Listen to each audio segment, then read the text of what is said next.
Hi, my name is Rudy. For those of you who are not members of our forum yet. And hey, Johnny, it's good to see you, my friend. I'm glad you're here. My name's Rudy, and I am the gentleman who created the Magicians Forum. It's a community that I believe has proven to be a very friendly one. There's no trolls allowed here, no grammar police. It's just a really great community of some cool, very knowledgeable people, friendly people who gather to talk magic. We have online sessions, video sessions through Zoom that we call the Saturday sessions. Try to have them maybe once a month. I haven't been as consistent as I want to be, but my goal is to get more consistent. But it's a fun way to get to know other members of our community. We have lectures. I'll list off some of them.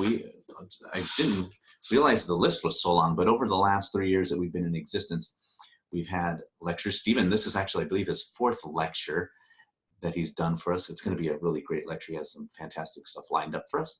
We've had Harry Lorraine lecture. We've had Alan Ackerman lecture. We've had Eric Jones lecture. We've had Raphael Benatar. We've had Mike Powers. We've had Paul Gordon, Dorian Rodell, Steve Friedberg, Steve Reynolds, Steve Dobson. We've had Howard Hamburg. Pretty soon here, we're going to have a friend of mine named Frank Zach actually have this is, if you don't know Frank Zach, this is his likeness.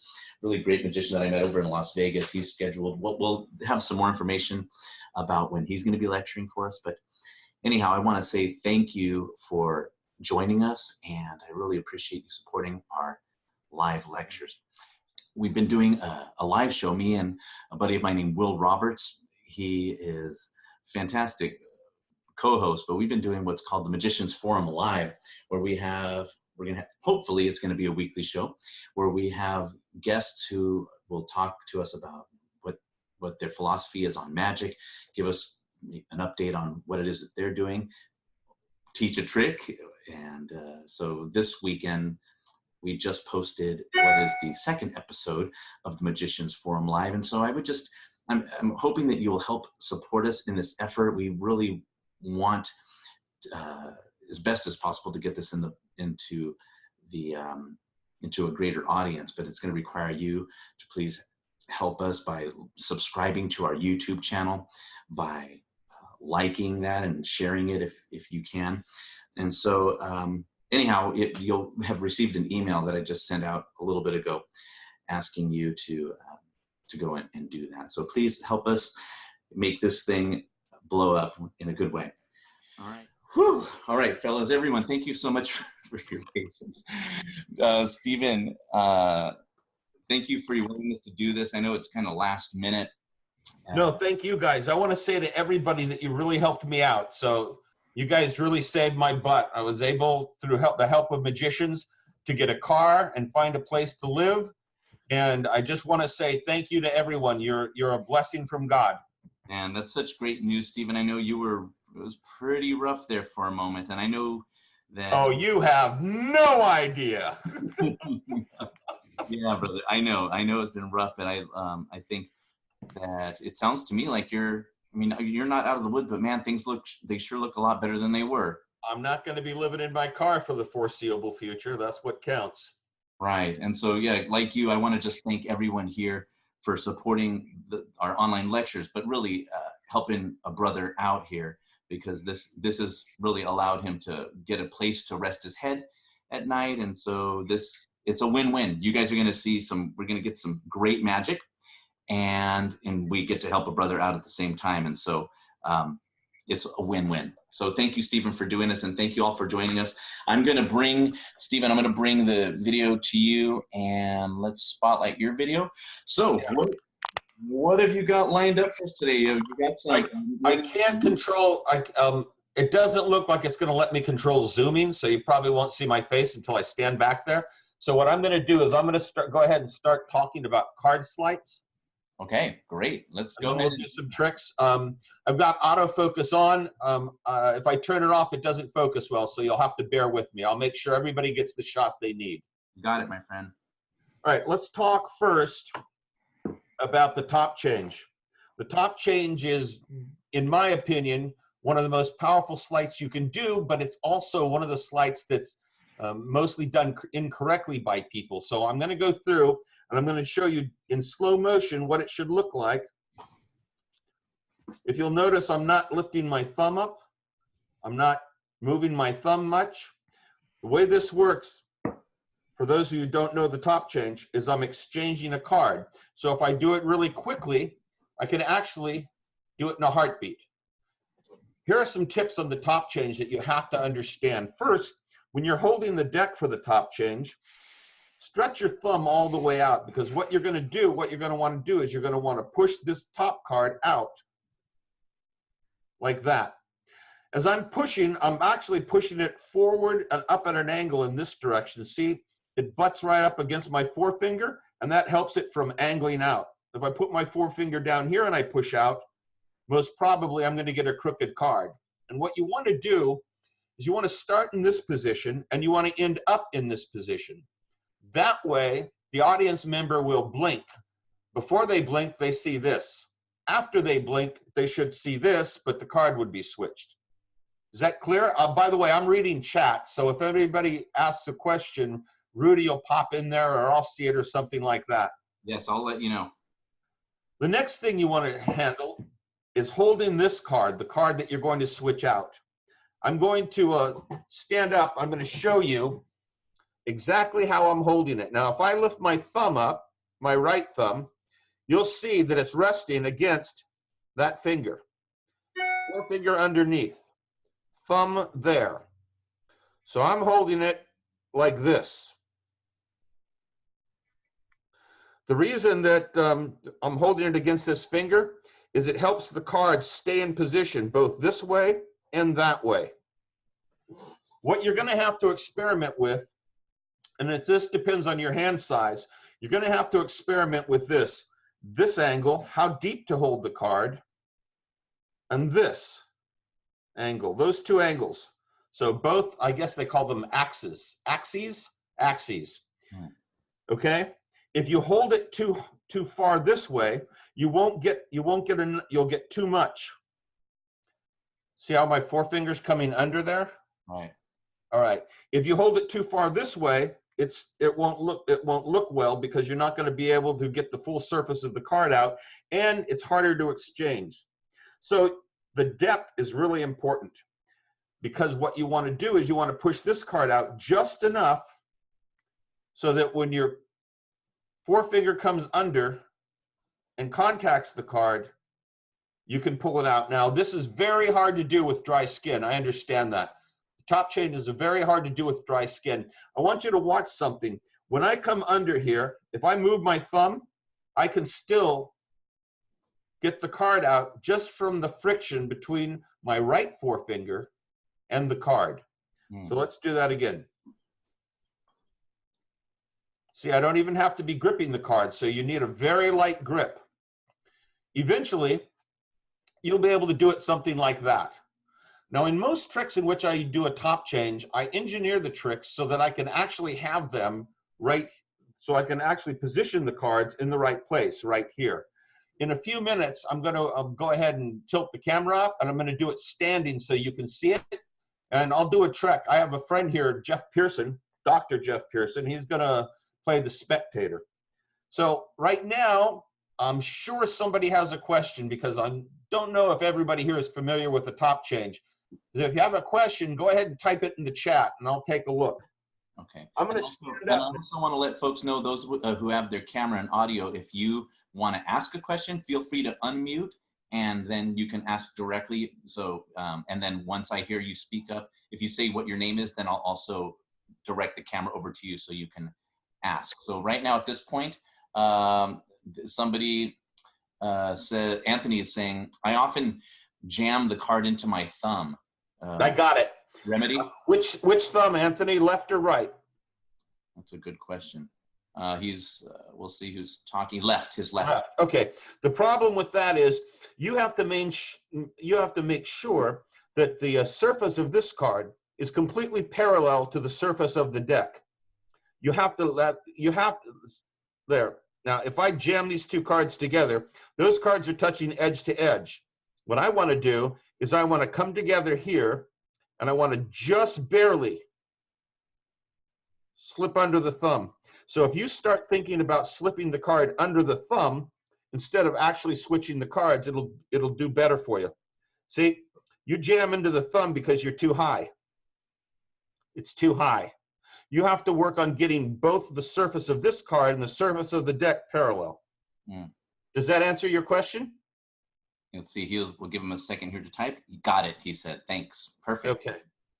So my ideas on the top change came from David Williamson, and I'm going to turn the camera up, so I'm going to stand over here for a minute.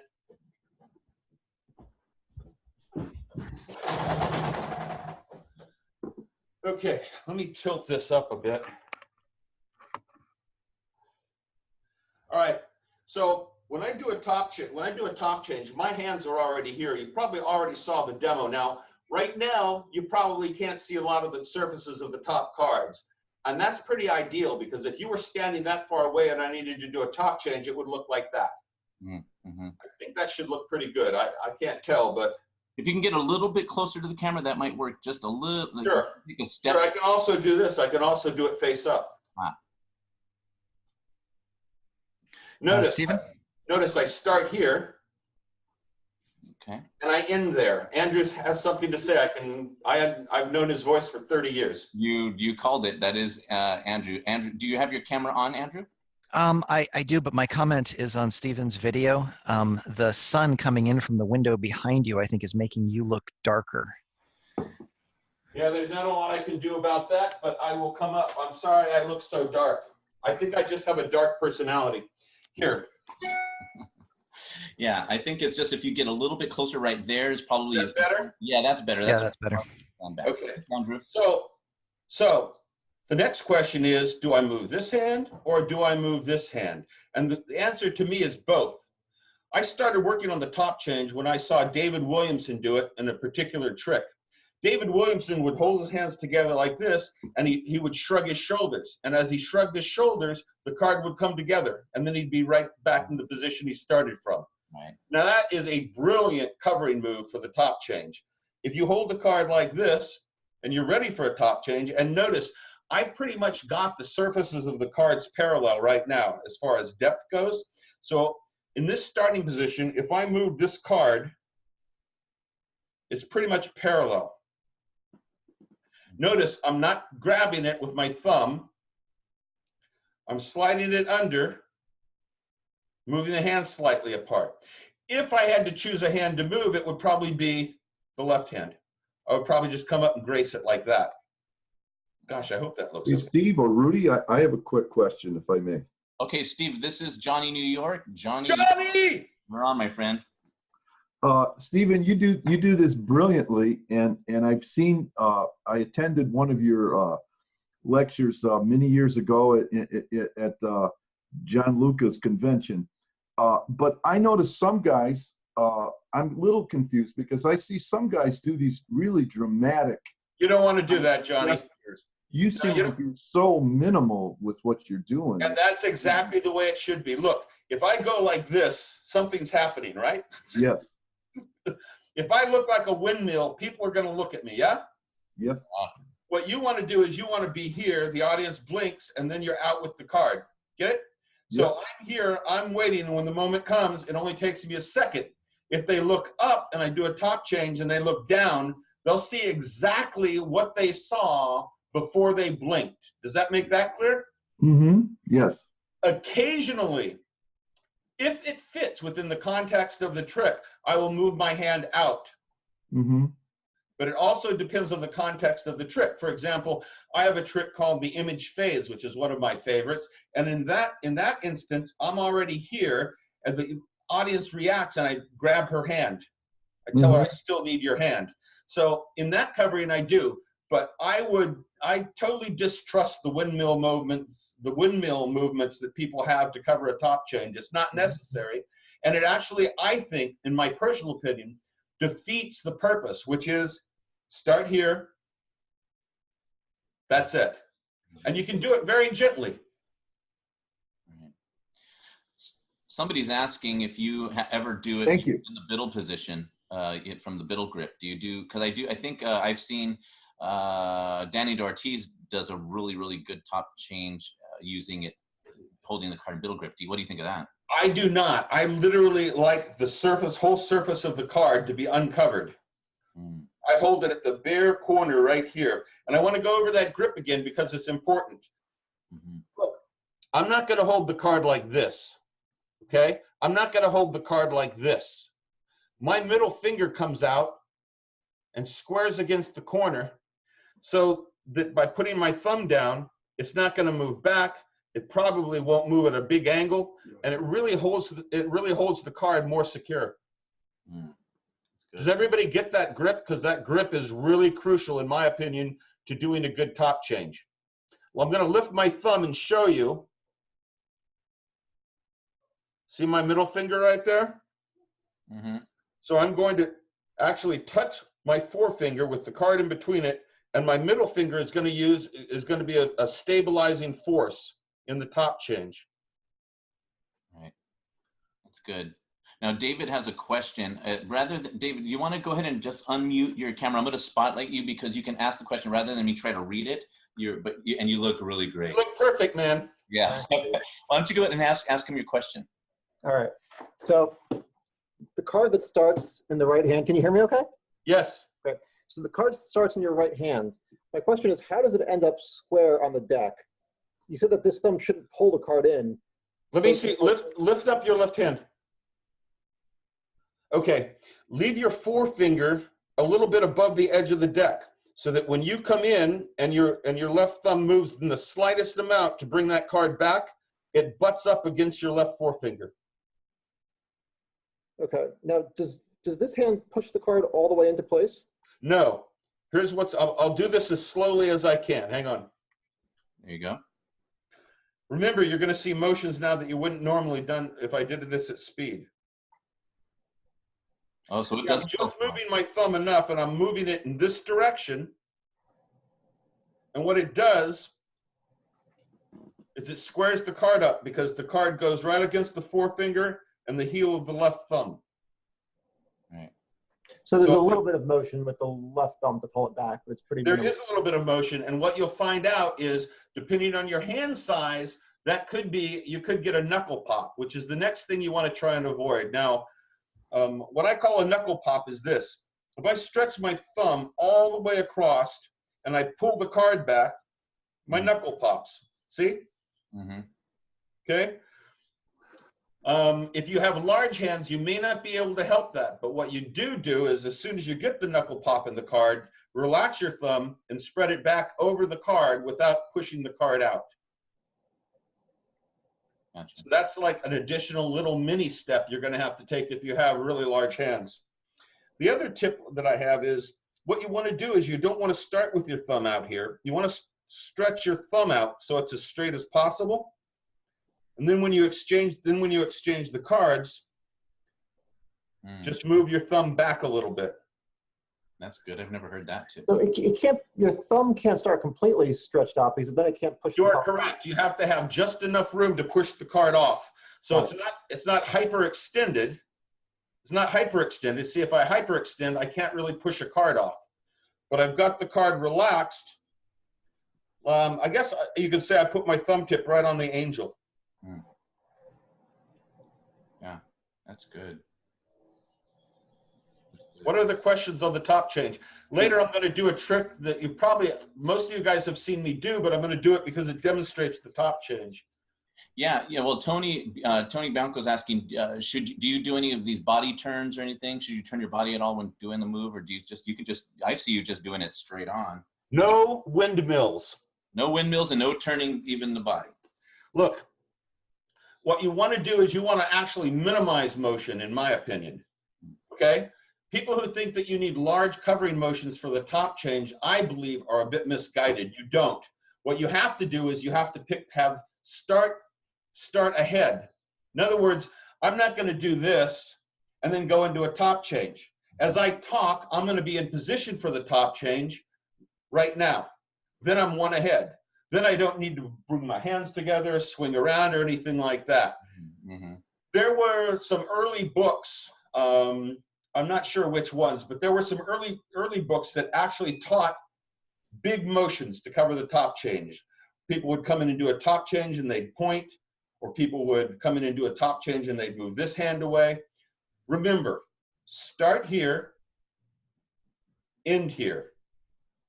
Then all you need is a blink. By structuring your routine or tricks such that your hands start in this position, you're already ahead of the game, because all you have to do is minimum motion.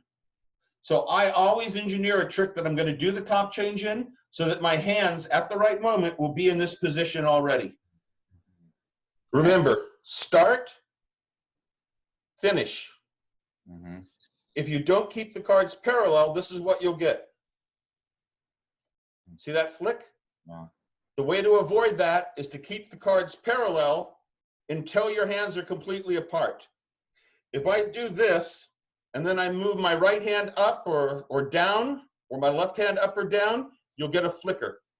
You want to avoid that. The way you avoid that is to make sure the cards are clear before you actually do something. Now you're seeing a little flicker there, but it's not like that.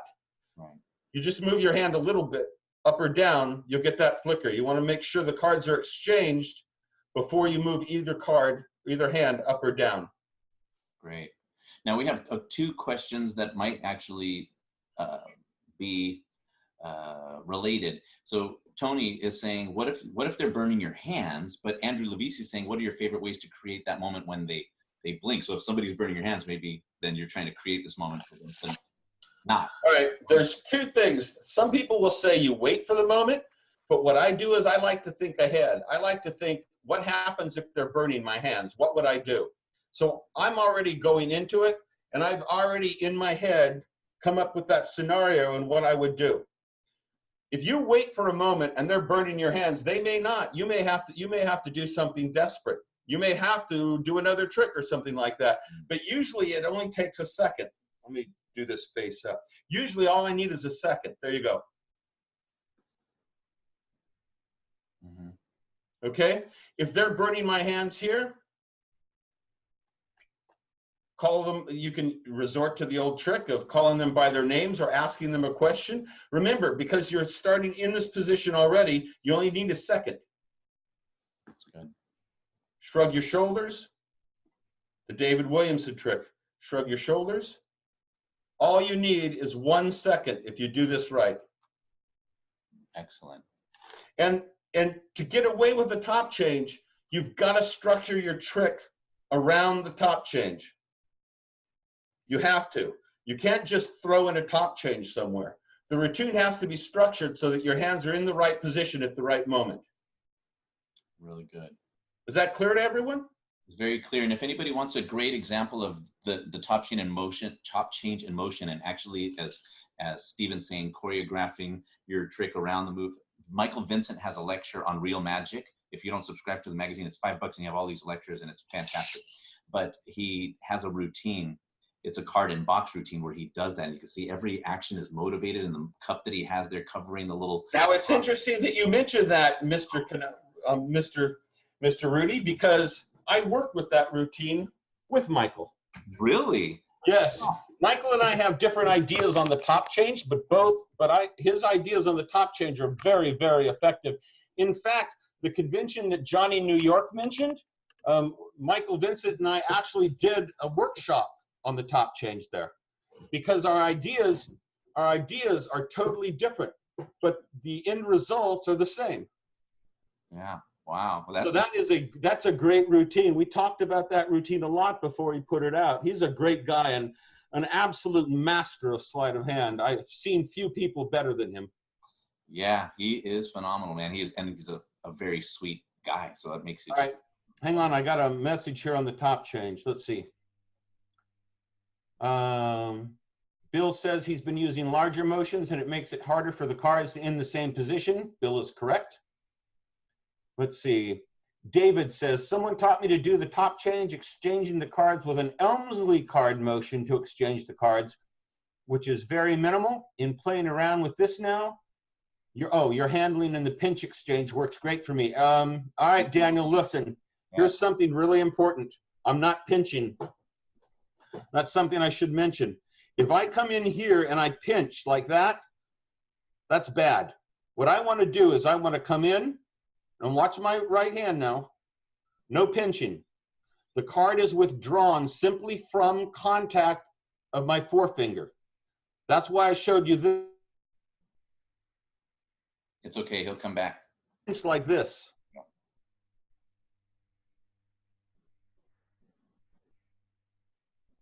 Just move your hands apart. There is no pinching. I'll show you from upside down.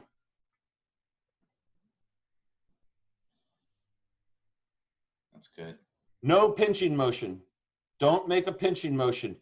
It's brought out by friction. Nothing more. Good. What else? Really good. I noticed Stephen necktied the deck a little bit. It provided excellent cover. Well, that's right. And you said, obviously, you can't overdo it or you'll flash the faces too much. That actually depends on the context of what you're doing. If I'm holding the deck right at somebody's eyes, now you'll see the face of the card if I do this. If I hold the deck, you don't see the cards exchanged, but you could see a different card when you end up. So yeah, you have to be really careful about that. You can tilt the deck up a little bit, but be very careful because you don't want them to see this. But then again, you don't want them to see full on like this either. Most times in my position, the audience will see this, but that's okay because I've got built-in moments in the routine so that I can just do the exchange and be done with it. Remember, it's important. Start like this, they see this, they blink, they look down, they see the same exact position. Ergo, in their head, nothing happened. Really good. Really I think that's pretty clear, yeah? Yeah. That was Evil Dan who asked you that question. Thanks, Dan, for asking. We are at the... You know what? I didn't even recognize that was Evil Dan. I just saw Daniel. It's the evil one. Yeah, it is the evil one. Well, we're at the 2:30 mark. I know we did have a little bit of a late start. So if I don't see any other questions regarding this, I think it's well covered. I'm good for the next 3 hours. All right. Well, wonderful. Well, you're the boss. What would you like to talk about? I want to make sure that there are no more questions on the top change. If there are, you can ask later. But I want to make sure that everybody's questions are answered. So does anybody have any more questions on the top change? It looks like we are good. All right. Now, the next thing I'm going to talk about is Ron Bauer's two-card turnover technique, or as I like to put it, the TNT. It kind of looks. Hang on, the cards are a little bit sticky. It looks something like this, and that was a two-card turnover. I think that looked okay. Looks really good. Yeah. Okay. It was a two-card turnover. Let's see if I can get lucky and do a triple. Nope, still got a double. I'm going to show you this really close. It is vitally important you understand the position of the thumb. I'm going to move my forefinger away. Even though I hold the deck like this when I do this, I'm going to move my forefinger away so you can see the position of the thumb. Now, if you look, the thumbnail is right here, and the pad of the thumb is down there. I'm literally using this little part of the thumb between the nail and the pad to control how many cards I'm pushing off. Let's see how close I can get up. This is just the start. When I compress my left thumb and I push, that flesh right there determines whether I'm pushing off 1 or 2. There I got 2 cards. Wow.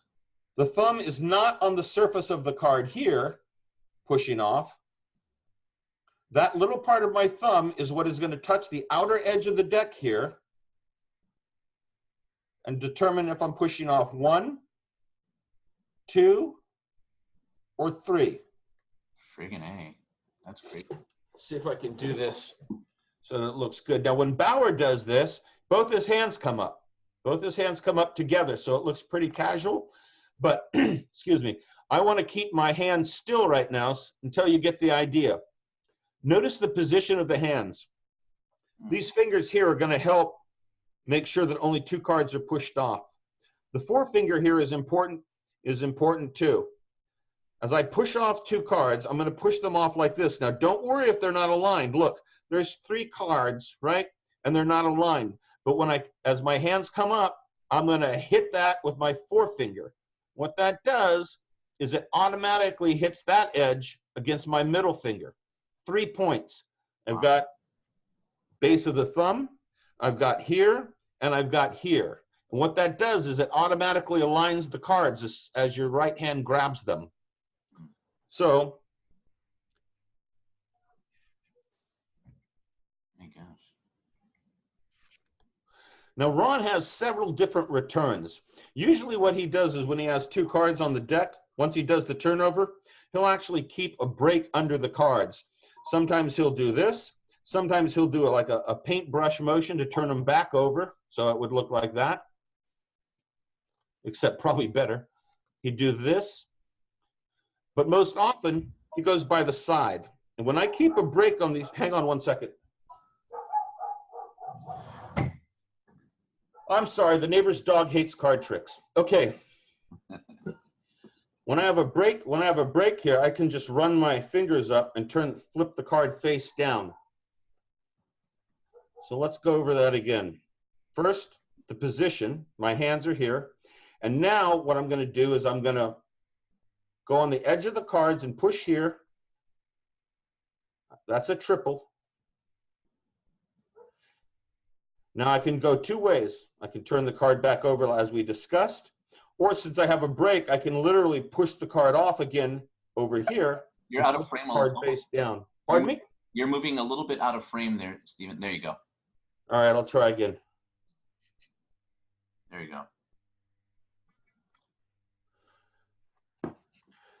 Now this is so important, the position of that thumb, to get a good push off. Here's what I'm going to do, because I love you guys.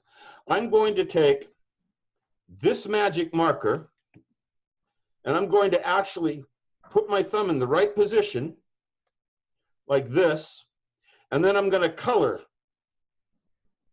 my thumb. Okay? Now when I lift my thumb up, you'll be able to see the bottom of that line is where my thumb is contacting the deck.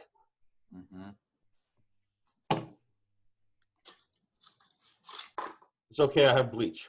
Okay, so when I push, you can see every time it's the bottom of that black line that I drew on my thumb. As soon as the cards come off, my hands are going to come up towards each other as these cards are coming off. I'm going to knock that card with my forefinger, which knocks it against my middle finger, and that squares up all the cards, and the cards turned over. All right, now I know I'm going to get questions on this now that I've marked up my thumb, so let's see what we got. Well, I'll ask one really quick. Does your middle finger and your ring finger play any part in ensuring that only 2 or 3 cards come off? I mean, what over here? Yeah. Yeah. Yes. Yes, they do. Although that's not something I really worked on purpose, but I know that it does. Okay. Most of the work for me is done with the thumb.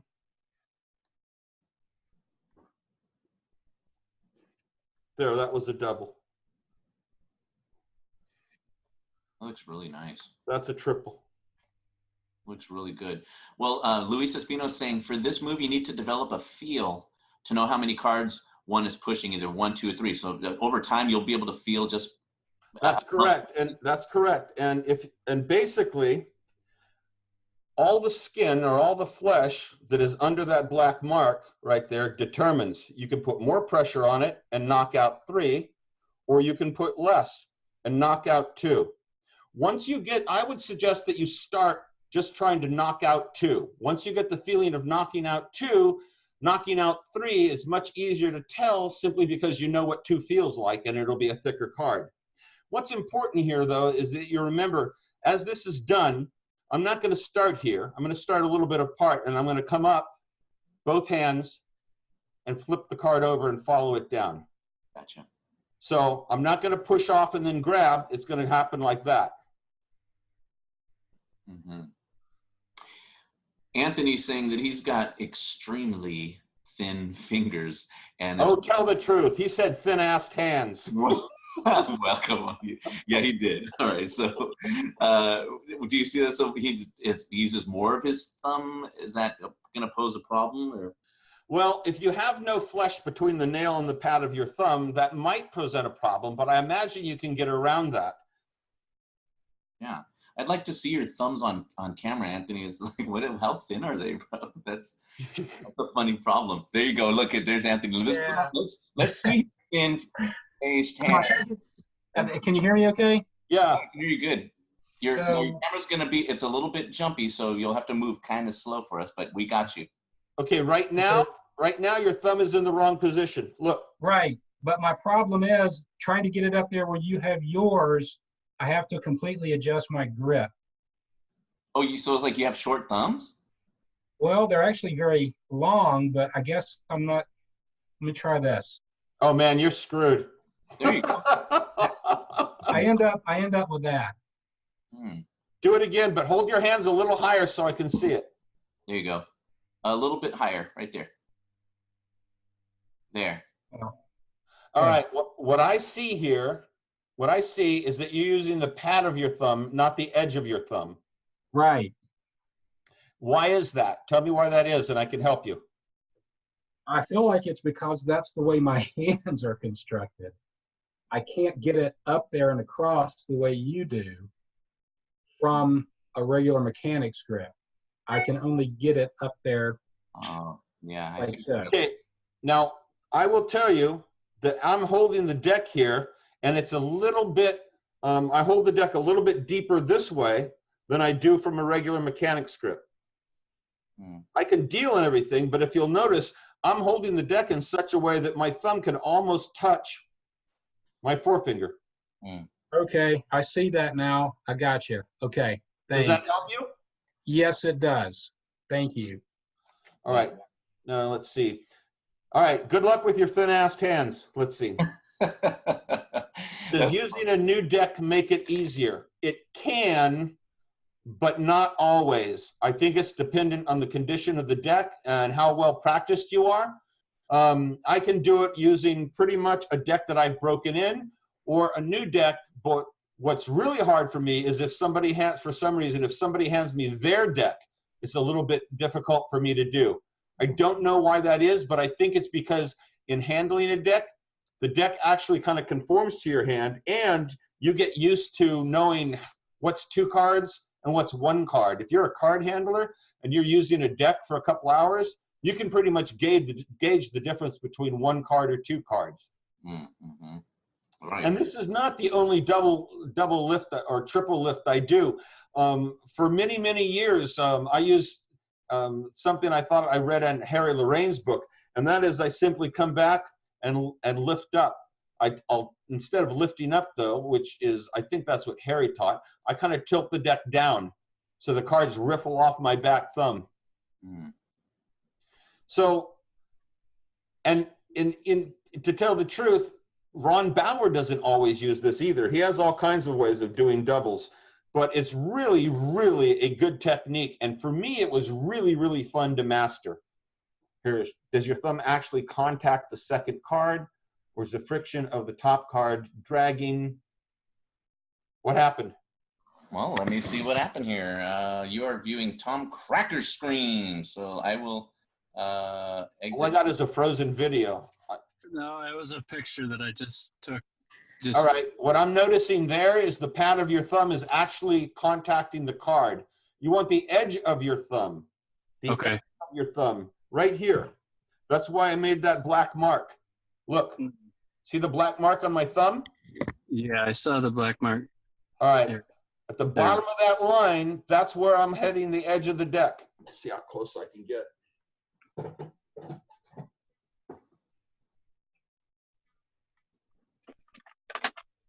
Yep. Got it? Yes.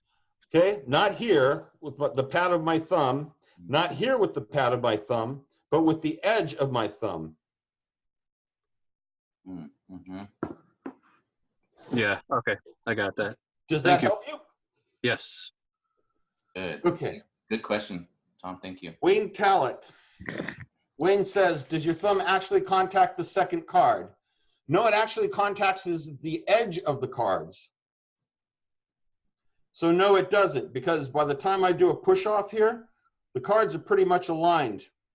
If it touched the second card, what you'd get is a push off something like this. That's really not what you want.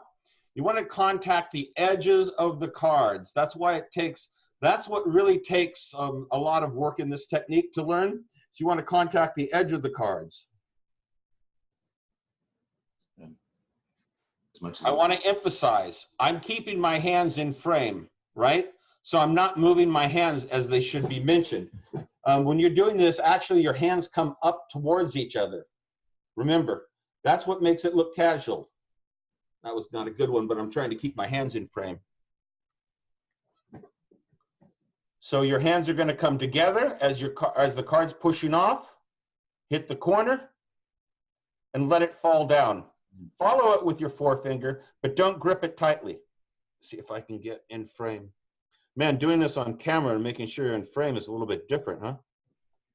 Yeah, it poses challenges. Okay. So I'm keeping my hands in frame, so my hands aren't going to be moving around. But in practice, as the card's being pushed off, my hand is going to move. My left hand is going to move, and my right hand is going to move together. Everybody get that motion? That's important. Mm-hmm. It's what makes it look casual.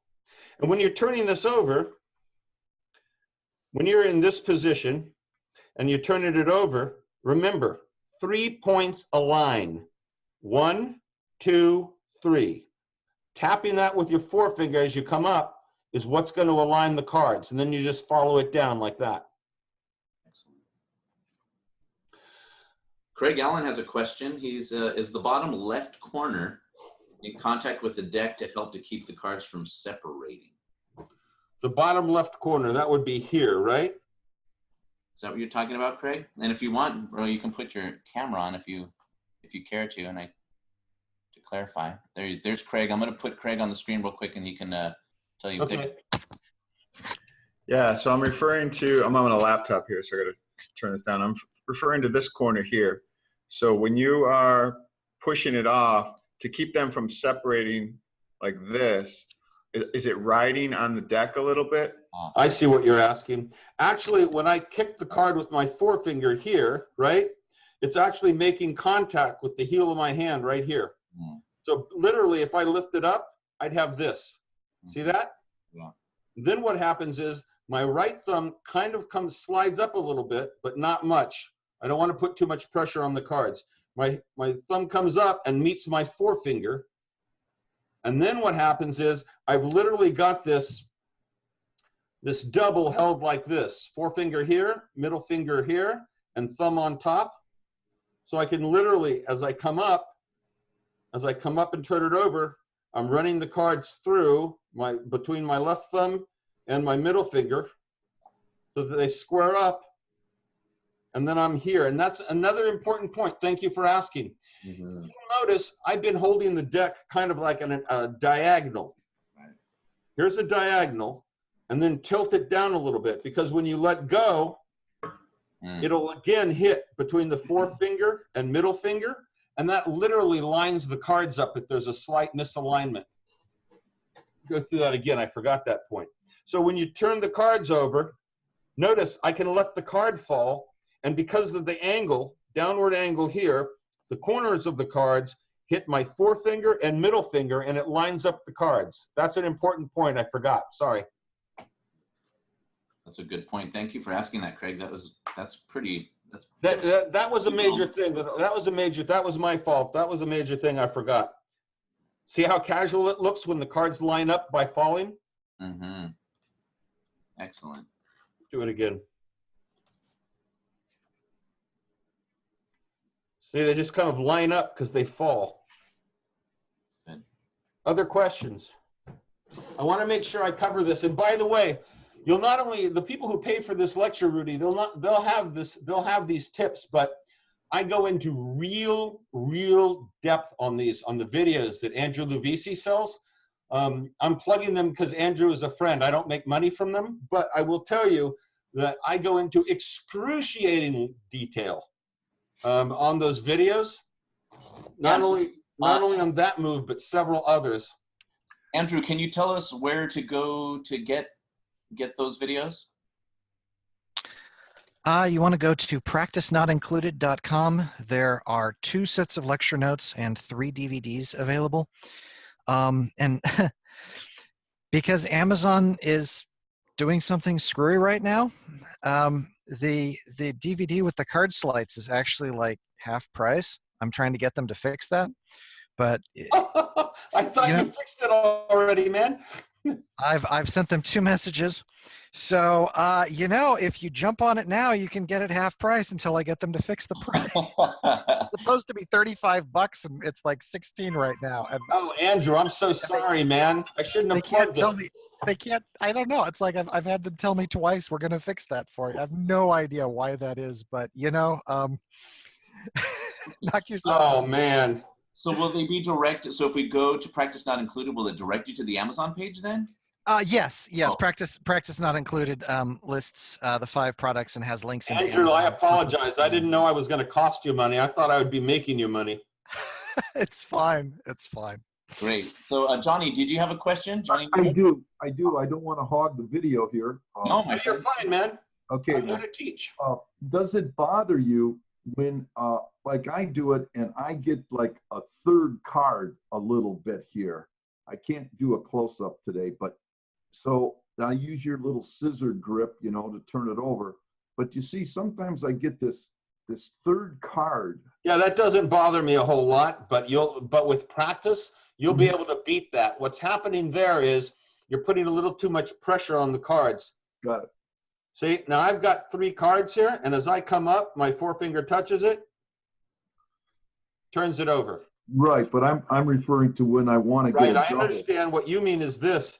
You mean as you push off 2 cards, you get a 3rd card there, right? Yes. Yeah. No, what you want to do is you want to make sure that your forefinger only hits that card and turn it over. Mm-hmm. I've never had a problem if that happens. I've never been called on the double. Mm-hmm. Thank you. Thanks, Johnny. That's a good question. Think about it, Johnny. If you're going to push off a card here anyway, you're going to push off a single card. Look, see that card? Yep. See what I mean? So it's going to look the same. If I'm pushing off a card, that card's going to come out anyway. So it's about the same, yeah? Right. That's good. Well, if you guys want that in excruciating detail, Luis Espino put the link to Andrew's website here in the little Zoom group chat. But again, it's practicenotincluded.com, and you can get that DVD half price while it lasts. So thank you, Andrew, for that, and thanks, Stephen. I think I don't see any more questions on here. All right, before we go into, I didn't plan this, but I'm kind of feeling my oats today, and I wanted to teach a palm. 8. All right, this is called the rotation palm. It looks like that. Awesome. Here's what's happening. The only way you should ever do a one-handed top palm is with 2 hands. Here's what I mean by that.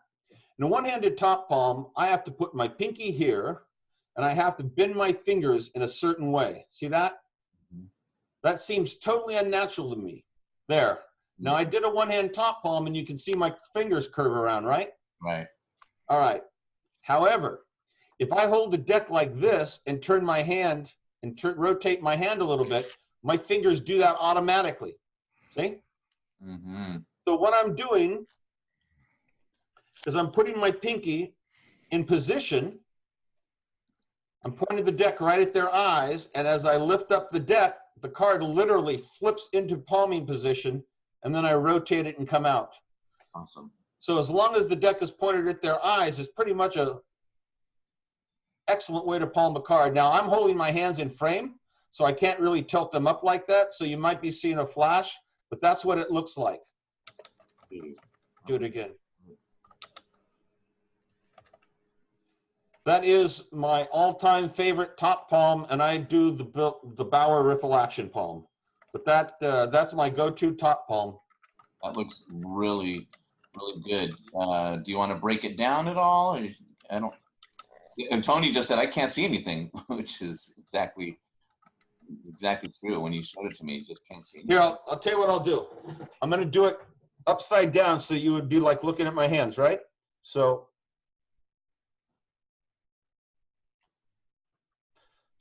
if you were looking straight down at my hands, like over my shoulder, you would see that. If I point the deck right at your eyes like this, you don't see the card go. Hmm. That's called the rotation palm. And I'm sorry, Andrew, but it's on a palming DVD on Andrew's site. At practicenotIncluded.com. Yeah, that one's full price, but actually I'm gonna double check. I was in the process of checking that right now. That one might not be on the palming DVD that I'm selling. That might be on the palming DVD of Stevens that library.com is selling. I'm looking that up right now to see. Thanks, Andrew. So I think it's there, Andrew. So Stephen, it's really still the same hand positioning and the mechanics as the one-handed top palm, only that. Correct. Okay. Correct. Look, see, that's a one-handed top palm, right? Right, I got you. Okay. But when you square it and you're going to rotate the deck, your fingers move naturally in the exact way you need to propel the card into your hand. Right. Okay, I just looked it up. Yes, that's called the twist palm, and it's on it's on Palming by Design, which is at practicenotIncluded.com. Although all the stuff that Chris Washuber is selling of Stevens on library.com is also excellent. I don't get any money for that, by the way. I'm just plugging it. But one of my favorite things about Stevens' description on the DVD is he starts by saying this came from my hatred of the one-handed top palm, and I hate the one-handed top palm so much I'm not even going to give you a reference for it. Yeah, I was cocky in the old days, huh? So anyway, that's my favorite top palm. I will use that. That's my go-to. I think that's really cool, Stephen, because I think even when I do a one-handed top palm, your fingers just do that really weird, cramping. It looks so much better done from this position here. Now It looks like are you using your thumb to swivel that? I mean, is this doing kind of I don't know how to describe it, but sort of just doing this. Look, if I put my pinky here and I rotate, it almost happens automatically. Yeah. And remember to point the deck right at their eyes. See, look, if I point this deck right at your eyes, you don't see anything. Good. Really good, Stephen. From the side, gosh, I don't know if I can do it. There you go, from the right side. Still don't see anything. You will see a little bit from the left side because your hand comes over, but it's still pretty well covered, but you do have that window there. Good.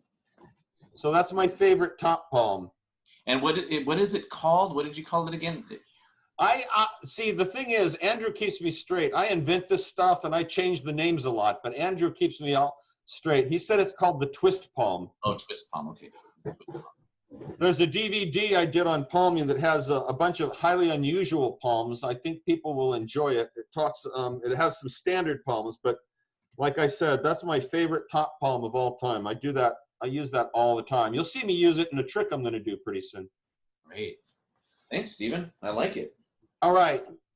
An hour's gone by. I can't believe it. Let's talk about the classic force. We're going to use my friend Jeff here in just a few minutes, but I want to go through some tips that are important before, some preliminaries. First, I force below the break. So let's say the 5 of spades is the force card. I'd have a break above it. I hold the cards like this, and then I move my middle finger and ring finger down, and I start spreading cards. Now at this point, I let go. I let the break go. Here's why. I've got, right now, I'm holding no break, but I know where the force card is. It's this one right there. Mhm. So I track it visually. Once I start pushing cards off, I let go of the brake. There's the 5 of spades right there. That way it becomes much less obvious. So I'm pushing cards off. There it is right there. Everybody seeing that? Yes, sir. I track it visually. Wow. Next is timing. This is tricky. What you want to do when you're classic forcing, you want to vary speed. You want to vary the speed. A lot of magicians will spread cards like this and then offer the card, and the audience takes the most obvious card. The whole goal, and you rarely reach this goal. On the demo video, I got it about, I don't know, 3 or 4 times. The whole goal is to be that force card, the last card you move. Now, while I let go of the brake, I still kind of like hold that place with my 3 fingers here. So while the cards are kind of riding, there you can see that, see? While the cards are riding, I still have a visual confirmation of where the card is. There it is. The whole timing thing, it's very difficult to explain. Let me see if I can explain it. As you're pushing cards off and you're coming towards somebody, or you're giving them, as they move their hands, you're going to vary the speed of the card spread. So if I'm doing this and somebody reaches, I push cards off in bunches. The goal is to have this card be the last card to move. So that way when they touch it, it was actually moving. That is a hard goal to reach. Let me give you some tips on reaching it. First, force a card every time. Every time you have a card picked, force a card, but do not know what the card is. Somebody asked me why. Why? Because the tendency is to do a little celebratory dance. When you know what the card is and you actually force it, okay, you get this look on your face. You can't help it. It's everybody does it. You get the look on your face, and then in an extreme case, you'll say, all right, take the card, don't let me see it, put the card back yourself, and you'll give away the force. You don't want to do that. So this is a way to practice a force without actually forcing it. You want them to touch that force card, but you don't want to change anything about the trick you're doing if the force is successful. Does that make sense to everybody? Sure. Yeah. So now what I'm going to do is I'm going to have, can you come close, Jeff? Sure. You might have to lift the camera up a little bit to bring I'm going to try. This is going to be tricky, but we're going to try, okay? Okay. All right, so when I'm pushing off cards, here, reach forward and touch one. All right, now if you'll notice, I timed my spreading of the cards to when he reached forward. I saw he was going to hit the deck earlier. I saw he was going to hit the deck before I reached my force card, so I sped up the spread of the cards. Try it again. Wow. This is problematic here because Jeff, of course, knows I'm classic forcing a card. So I'm doing this as a demonstration. He knows I'm classic forcing, so I'll do it again. So as he's reaching forward here, there, see, I just pushed off a bunch of cards. Mm. Did you see that? Yeah. That make it clear? Well, I'm not looking now, so I don't screw it. Touch one. Nope, wrong one. Go ahead, touch one. So I am varying the speed of at which I spread cards to the speed of his hand as he moves forward. Does that make sense to everyone? Oh, sure. Yes, absolutely. Next, don't come up like this and don't try and make up someone take a card by pushing cards up there. Let them come to you or you won't be able to judge the speed of their hands. Does that make sense? Makes sense to me. So I'm letting go. All right, he missed it by 1, or actually I missed it by 1. But Jeff is really trying to take the force card each time, which may be throwing us off a little. I'm looking away. So okay, so he's looking away, so don't look away. Right. They know that you know I'm forcing a card. Right. All right, touch one. Everybody see that? Mm-hmm. Yes. So I'm going to vary the speed at which I spread cards dependent upon the speed at which he's moving forward. The object, of course, being as soon as he touches the deck, that card is right under his hand. Right. I always force above the break again, so I don't lose track of the card. So as soon as I start spreading cards, I let go. Now I know exactly where that card is. It's right there. I said, yeah, right. I'm forcing below the break. Right. There it is. That's the force card. Questions? I know there's going to be lots of questions on the classic force, and then I'm going to get into how to make it successful 100% of the time. I'm going to give you some outs. Okay, well, you do have a couple of questions. So Bill is saying, for me, the goal has been to speak to and look at a different spectator while holding the cards out. So he can see the spectator's hand movement just in the periphery. And that means that I can't really follow the force card visually. Should I be directly looking at the deck? Actually, if I'm thinking about it, I would say what you should be looking at is a spectator's hand.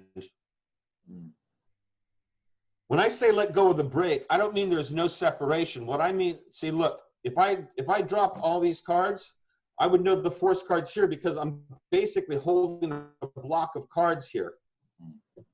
It's not like I'm holding a break and the cards are like this, but I'm holding the packet down and these cards are literally riding over my fingers.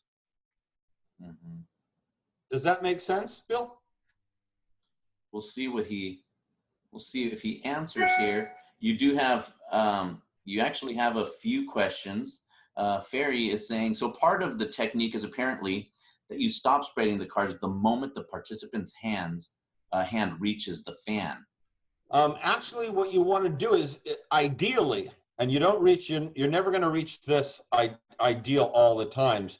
You want that to be the last card you spread, so that as you're going through here and they touch one, that would be the last card they spread right there. Try it again. Jeff and I are going to try and fake this, but it may not go well. All right, so as he reaches forward, no, wait. Go as I talk, okay? As he reaches forward, I'm going to do this. See, that was the last card I moved, the force card. That is the ideal. If you get the timing perfect, that's what would happen. I'll try it again. Just what I want you to do is move your hands steady, okay? Okay, so as I go forward, see, that was the last card I moved right there. Does everybody get that? Does that answer the gentleman's question? We'll let him answer. Bill, you answered Bill's question. He says, so, okay, yeah, so you're actually tracking the card by touch rather than visually. Is that correct? I do both. Okay. I don't believe in taking chances. Look, if I'm spreading cards like this, I can see where the force card is right now. It's right there. It's that one. Actually, Johnny suggested, could you do it with the card face up? That might be able to help us track visually the. Sure. Sure. As I said, it's kind of hard because Jeff knows I'm classic forcing, right? So it's kind of hard. All right. Okay, go ahead and touch one. You're a little out of frame. Okay, let me try here. There you go. Yeah, this ain't easy doing a classic force under these conditions. I get it. All right, so I have the break. I start pushing cards. Do you see how that was the last card I moved? Yeah. I'll do it again. Okay, just keep your motion steady so that I can time it. Okay, so here he's touching a card. I varied the speed at which I spread cards by pushing bunches over, and I managed to successfully move this card as the last card I moved. So it's actually kind of in motion as he touches it. That makes it really deceptive. Right. Now, Bill asked if I could, Bill, I'm going to ask you to start your video because he'd like to be able to have the opportunity to ask you the question with his video. He might be able to clarify what it is that you're asking. So, Bill, go ahead. I'm going to put you and make sure your microphone is on. Yeah, I think it is. I assume you can hear me. Yes. I'm not sitting in a position where I can really show you, but when I've done this force, I have the tendency to do the force out. I start the force with one spectator, but then while the cards are moving, I turn my head and talk to a different one and just watch their hand movement peripherally with my eyes, just out of the corner of my eye, which means that I have to track the card entirely through feel rather than visually. Is that the kind of the wrong way to do it then? I mean, should I be looking at the cards while enforcing it? What do you do when there's only one spectator? Well, in that case, I try and as I'm forcing the card, I try and look at their face and talk to them. And again, I'm not really looking at the cards. I can sense their hand movement because out of the periphery. Okay, I think that's kind of how can I say it? I think that's kind of like using a machete when you need a scalpel. Here's what I mean. If I get in the habit of looking away when someone takes a card, it's going to be very hard for me to focus on one spectator if I just have one spectator. Yeah? If a spectator's taking a card, if I say, here, reach out and touch one, I'm going to watch them very closely. It's natural to me that if I'm working with this spectator and I'm asking them to pick a card, that I'm going to be focusing on them. If I do this, if I say pick a card and look away, that's kind of running when you're not being chased. See what I mean? Yeah, I've always kind of wanted to make it seem as though I don't care which card you're choosing at that moment. Looking away, though, is not the only way to do that. And I would say it might be counterproductive. But if it's working for you and you're hitting the force all the time, who am I to say? I got a lot of outs. In case I don't hit it. I'm about ready to show you the perfect out that'll make the force almost successful every time. Okay, thank you. All right, now. Really quick, Stephen, another thing. Just what do you think about, and this is a question, I believe it's, who was asking? I think it was Ferry, was saying whether or not, is it better to say touch a card or, or pick one or take one? No, never say pick, touch a card. Okay, so that's good. And then what do you think of Harry's technique? Because I think similarly, he's trying to give the impression that he could care less, Harry or Lorraine, about what card they pick by doing the classic force behind his back. All right, here's the thing. Here's the thing about Harry. Sometimes Harry can do things because he's Harry. Well, Harry Lorraine is probably one of the greatest card men I've ever known in my entire life. And far be it from me to disagree with him, but like Harry always says, if it works for you, then it works for you. If I was reading a trick that I don't want to sound egotistical, but as good at the classic force as I am, if I was doing it in the context of one of Harry's tricks, I would first try and do it Harry's way. So let me say that. There is a reason for everything that Harry Lorraine does in a trick, and you best understand what those reasons are before you decide to change it. Yeah. That is meant as a total compliment to Harry Lorraine. Yeah, that's good. And it was David Jelinek who actually said that. So he said, thank you for that. And here's one.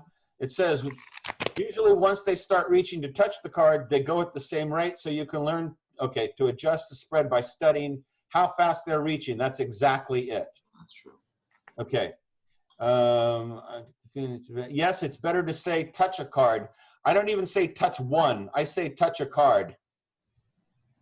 If you say, and this was something, I think this was brought out by David Devant, I think it may be a different magician, who always said that if you say pick or select, the audience will not think it's casual. They will think they actually have to select a card out of all those cards, rather than just the casual thing of touch a card. That's good. Really? Okay, what's this? I don't ever push the card forward. You are correct. Let's see. What do you think of Harry's technique of, forcing behind your back? I don't know whose technique that is. I've seen Harry do it quite successfully, but there's a reference in the Amateur Magician's Handbook that also says, I believe that's the book, that credits John Mulholland as forcing a card behind his back. Oh, really? That's my memory as well, and I think Henry Hay quotes him as saying, "Anyone can do it. You just have to back into them. Anyone can do it if you have large enough feet." Right. I remember that. Okay, so good. I do remember correctly. Okay. Questions about the classic force before I get into the out that I use. The out that I have will give you 100% confidence. You can try and classic force a card, and if you miss, this will work flawlessly to make the trick come to a successful conclusion. Awesome. Let's say I want to force the Queen of Clubs. Now, this isn't going to be hard, Jeff. What I want you to do is miss the force card. Okay, so Jeff picks a card and I miss the force. Oh no, I missed the force. Jeff, what I want you to do is, I want you to turn that card face up, and as I go through the cards here, I want you to stick it face up in the deck. You ready? Mm-hmm.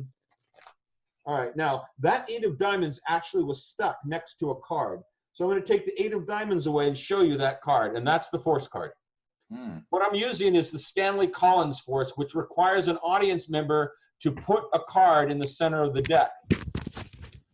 That means if he touches the wrong card, we immediately use that card for the Stanley Collins force. So I'm going to go over that really quick, but there's an excellent description in Henry Hay's book, The Amateur Magician's Handbook, okay? All right. Here's what's going to happen. He takes the wrong card. That's the wrong card. What I'm going to do is get a break below the force card. What I want him to do is I want him to stick that card below my break. Everybody got it? Below my break. So riffle the cards and say, here, just stick it in there. Okay. Now, what I'm going to do is I'm going to clip that card between my middle finger and forefinger of my right hand. I'm going to take all the cards above the break and grasp them between my right thumb and my right forefinger. When I move forward, it repositions the card right next to the force card, the ace of spades. Let me do that force again. Okay, what I'm going to do is, let me get a better, here. All right, just reach forward and put it anywhere you want. All right, that card is right next to another card, okay? Now I can literally offer, if he wants, I can say, you can change your mind.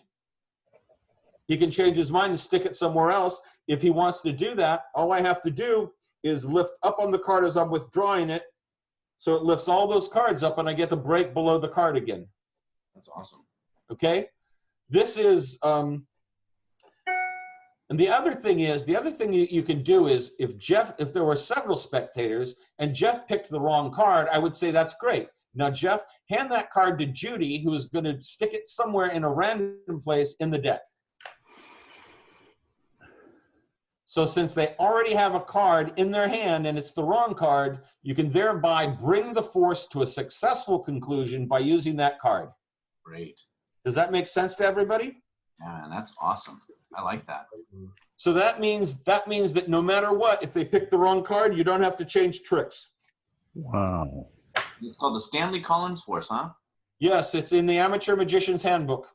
It's a great move. Like it. It's also taught in I hate to say it. I think, Andrew, did I teach that on a video?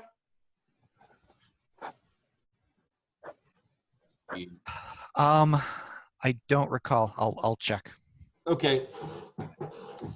I know that library.com library.com sells my monograph on forcing. It includes detailed teaching on the classic force, as well as using the Stanley Collins force as an out.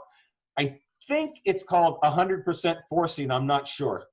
But once you know that that if you miss a force, you can still make yourself look good and keep going with the trick that you were going to do anyway, it really takes the stress off. You know what? I'm embarrassed to say this. My memory was wrong. The comment about behind the back is not in the Amateur Magician's Handbook. It's in Learn Magic, and it's not John Mulholland. It's T. Nelson Downs who said you could do it if your feet are big enough. Okay, so I was wrong. It won't be the last time. Okay.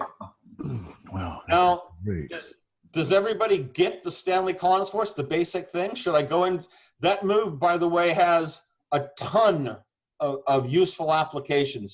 And I give some of those applications in that monograph that's sold by library.com. I think it's pretty cheap too. So you want to check that out. So let's see, we've done the top change, the classic force. What else were we going to do? The Ron Bowers move. Okay.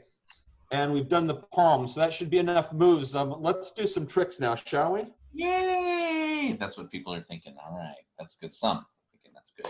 Go for it. Hey, Buddy. those are good moves, buddy. They are. Are you kidding me? That's excellent stuff on here. Absolutely excellent.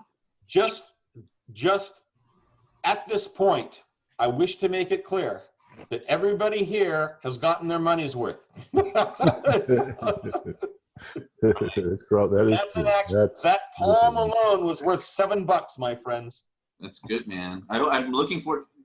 Steve, I hope I get a copy of that PDF too. You know, those tricks. I can't wait to. I thought I sent you one. I didn't see them, but you know, I've heard already that those themselves, just that PDF is worth far more than the $6.99 asking price to get into the lecture. So this is really good. So remind me, because I want to make sure you get a copy. I'll send it to you really quick. There is one more question here. Hold on. Please show the Collins force again if the wrong card is inserted above the break. Okay. Well, there is a way you can do the Stanley Collins force. You want to time the riffle so they put it below the break. But if they don't and they put it above the break, there's a way that you can get around it. And that way is to knock the card over and then reposition the card. I go through that in detail. What to do if they put it above the break in the monograph. And since we're running out of time, I would prefer that you study the manuscript for that part. I hope that's not asking too much. No, that's good. And Andrew just put a link for you fellas there, and not just fellas, lady as well, in the here in the group chat. So there's a link. It's library.com. You could probably just search there. But now those are that's the video, but they also sells a monograph that I wrote on the forces. Okay, awesome. Okay, great. Thank you. All right, now I'm going to have to adjust the camera here for a minute. Hang on. And stand back because I'm going to do some stand-up tricks. Let's see. All right, by the way, while you're getting set up really quick, I just want to remind everyone if you would do me a favor and go to our YouTube channel. It's youtube.com/The Magicians Forum and subscribe to the channel. It would really do, just as a personal favor, it really would be a huge favor, and it would serve to help promote the forum, of course, but then also the Magicians Forum Live, which me and Will Roberts are doing together. So there's the latest episode was just released. We just put it up there this morning. I'd encourage you to go and check that out and help us get that show into a greater audience. So thank you. All right. So what do you think, Stephen? You ready to roll there? Yeah. Now, when I was young and starting out in magic, I worked for a comedy club called Foo Bars. So this is called the Foo Bars opener. The object here is that I wanted to hit somebody when I came up to the table with as impressive a hit as I could possibly make. So this is what I would do. It's called the Foo Bars opener. You have to be able to kind of express yourself with your face a little bit, but I'll give you a taste of what it's like. And this is probably one of the best openers I had for table hopping. Because when you come up and you say you're a magician, a lot of people are like, oh, a magician. They think you're some kind of party clown. I hate that. So Rudy, I can see you a little bit right now. What I want you to do is just go ahead and name any card in the entire deck of playing cards, any card at all. 2 of clubs. It's not my first time playing strawberry. No, not that one, Rudy. Try again. I'm sorry. I'm just kidding. The reason I can't do it with the 2 of clubs is because that's the card that I put in my pocket before I came out. So that would be the 2 of clubs. Boom. Now you might be asking exactly how I did that. Well, I'm going to tell you the truth. I didn't really have the 2 of clubs in my pocket. I put a jack of clubs in my pocket or any other card. When you name the 2 of clubs, it changes into the 2 of clubs. Now that was about 45 seconds, and they got hit with with several things of magic, and it immediately establishes your credentials. It's a very simple trick and may not impress magicians, but I guarantee you it's an extremely powerful opener. They got hit with the card to pocket, a card that they named, and then they got hit with a really good card change. that is done under the pretenses of hitting it. Good. The important thing here is the look on your face. I try and look pretentious when I say name any card. I'll actually take a stance. Name any card at all in the entire deck. Now I've spread out about 13 cards here, so I'm going to be lucky if he names the card, but you'll see me go through the cards slightly and call the card. But that's why you have to look worried as you're going through that, because they'll think you're actually in trouble. So I'll try it again. Rudy, name any card in the entire deck of playing cards. 6 of hearts. No, not that one, Rudy. I'm sorry. Try again. Now, by this time, I've already got the 6 of hearts right here. So I'm going to cull it by pulling it over to the top. Good. And I'll say, I can't do that trick with the 6 of hearts, because the 6 of hearts is the card that I have right here in my pocket. Now, if you'll notice, I'm pulling it out by the very corner, and what I do there is I literally squeeze it into the pocket. I don't know if I can show this. As I come around with the card palmed, I'm going to squeeze it out so that I can grab it by the very tip. Mm-hmm. What I'm doing there is like I said, I'm squeezing it out, grabbing it by the very tip. I don't know how to explain that without a clear plastic bag. Mm-hmm. That's what it looks like. So I don't have to put my whole hand in my pocket. Gotcha. So the back 5 in Newcastle didn't really have to do anything in that first half, but second half it changed. It brought Solly March on, brought others. Okay, the most I could tell from that is that you're from Britain. Yeah, who is that? If you tell me your name, I can make you. I can bring you into the video. I don't know who that was. I couldn't hear. So if whoever that was who was making a comment, if you want to do it again, I'll put you on video. Or type it so we can read it. Or type it. So I guess you can continue until I hear who that was. All right. This is by the way, I did a basic palm there, but this is the point in time where I would actually use the rotation palm or whatever, the twist palm. This is a good time to use it. So I would say, no, I'm sorry, I can't do that with that card. That's the actual card that I had in my right-hand pocket. Sometimes I'd say that's my lucky card, and I always keep it in my right-hand pocket. But remember, they just named a card. You produce it from your pocket, and then you do a false in-the-hands cut. You can do like any kind of cut you want. And say, you know, I'll show you how I do that. I take any card like the 6 of diamonds, I put it in my pocket. When you name the card, it turns into that card. Be specific. I wasn't looking at the card, so you have to be specific. For example, if the card they named was the 3 of clubs, I would say I'd take any card like the ace of diamonds, and when you name the 3 of clubs, it changes into the 3 of clubs. And by the time you turn this card up, the card and the deck is separated. That's why I put it here. That's why I hold it like this and say that card changes into the 3 of clubs. So that's a very quick trick, but it's very powerful. Yeah, that's really brilliant. That little thing there at the end that you mentioned about moving that card away from the deck, so it takes them far away from the moment where the work actually happened. That's really, I like that, Stephen. If you can pull off a worried look as you're looking through the deck, and you can look through the deck really quick, that is a very powerful trick to do. Let's see. That's great. This is great stuff. All right. This is really great. Now I've got a few more card tricks, but really quick, I want to go through a sponge ball routine. Question. Oh, good. Yeah, question. Go ahead. Question. I love questions. What do you do when they name the Joker? When they name the Joker? Yeah. Hell, I don't know. I've never had anybody name the Joker. Has that happened to you, Andrew? Well, if you'll forgive me. Wait. Jeff had a great answer here. He said if they name the Joker, you should say, "Well, look at me." Yeah. Oh, nice one. What I remember you doing was first the gag. Watch, I'm going to make the Joker disappear from this deck of cards. Yeah, and that sounds like something I'd come up with. And then after the laugh, no, really, name a normal card. Right. All right, hang on. And Ray said, "Hey, you can just tell him the Jokers aren't in the deck." I suppose that's Yeah, that's good. Any other comments or questions on that in particular? Or if you know that you're actually missing a card and they happen to name that one card that's missing, then you can say, in fact, that's the only card that's not in this deck. Yeah, that's good. That's good, Tom. All right. Okay, Stephen, you. Before I do this, I want to check. What I want to point out here is the psychology of what I'm doing. Okay. For those of you who don't catch it right away, I'll go through it.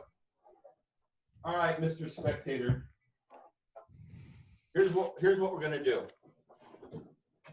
All right. Can everybody see that okay right now? There is room for you to move a little bit forward, Stephen. You can probably take maybe 2 steps forward, and you'll get us a little bit more. Right. Is that better? There you go. All right. So first, you're not going to see this, but what I would do is I would ask the lady, we're going to say the Jeff's lady, I would say, you know, you've got a bit of fluff on your shirt, and I would literally just kind of like pull this off so it looks like a bit of lint. I'd like you to do this here. Hold your hand out like this. I'm going to put the ball in your hand, okay? And you have to grab the ball as quickly as you can. You ready? Go. No. See, if you don't grab it quick, it goes back into my hand. Try it again. Ready? Go. Now hold on to that because I need the fingers. I'm going to try and take that away from you. In fact, I have another one here. When you say go, that ball is going to join the ball in my hand. Say go. Go. No. See, you said go and you looked at my hand. That makes mine disappear and go into your hand. That's good. Here, let's try it again. No, wait. Mess that up, guys. Here, take the 2 balls. Okay, so now he's got 2, right? Mm-hmm. And I say, I'm going to try that. I'm going to try that again. Here, you say go. Okay, he says go. You looked at my hand. He opens it up. There you go. Okay, There it goes. Take the balls, and you go here. Hold the balls really tight. So now I've loaded 3 balls in. Then I take one out and I go, okay, sorry, and say go now. Go now. No, you looked at my hand again. That makes mine go in there. Okay, and then when they're opening their hands up, I get the other load from here, take them all up, and I say boo. Say boo, boo. You can't ever say boo, you scare them. Now, this looks like any other SpongeBob routine, but what I want to point out is the psychology. I told him I was going to take the ball away from him. You know what that means? That means he's going to hold it as tight as he possibly can. He's not going to open up to see if there's 1 ball. He's not going to open up to see if there's 2. He's going to hold it as tight as I can because I'm telling him I'm going to take it from him. So for the first one, hold your hand out. So for the first one, I go, okay, I want you to grab the ball as fast as you can. Boom, doesn't have it. Then I say it goes back to the pocket, right? Essentially what I've got then is I'm going to load the 2 balls into his hand like normal, but I'm going to tell him, hold on tight because I'm going to take those away from you. So the whole point is, instead of saying the ball goes from my hand to your hand, I'm telling him the ball's going to go from your hand to my hand. That means he's going to hold on really tight to those sponge balls, and he won't let go for anything because that's the challenge for me taking it away. When I say go, I purposely have my hand right here. So that way when he says say go, I can say no. When you said go, you looked at my hand, and that makes mine vanish and go in there. So he opens his hand, right. The second time we do it, when I load the balls in his hand, I'll take another one and I'll do this. Now say go. Now I purposely have my left hand in his field of vision. He can't help but look at my hand when he says go. Say go. Go. No. See, you looked at my hand again. That makes mine vanish and go in there. I thought I told you. Here, let's do this. Just go ahead and say boo. Boo. You can't ever say boo. It scares me. So really, it's not the actual routine. It's the psychology behind it. Does everybody see the value in that? Oh, that's good. Now, what vanish do you use? What are you? You know, a cheap and tawdry one.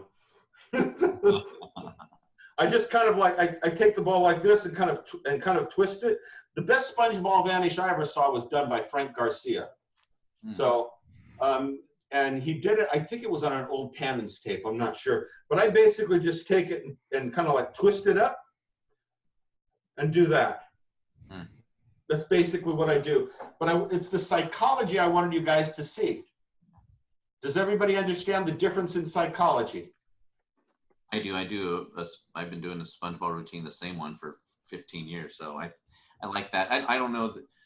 I see what you mean, because some people feeling challenged by you might open their hand prematurely. I like this little wrinkle that you put in here to make it say it's going to jump from their hand into yours. That's good. I like that. Okay. Any questions on that, folks? Is it okay if Steven swears? Yes. Yes. I don't care. Do you want to tell the story, Andrew? Yes, I want you to tell the story. All right. So I'm on this yacht, hornblower yacht, doing a show. Everybody's dressed informal. They were all older people, senior citizens, and I was not a senior citizen at the time.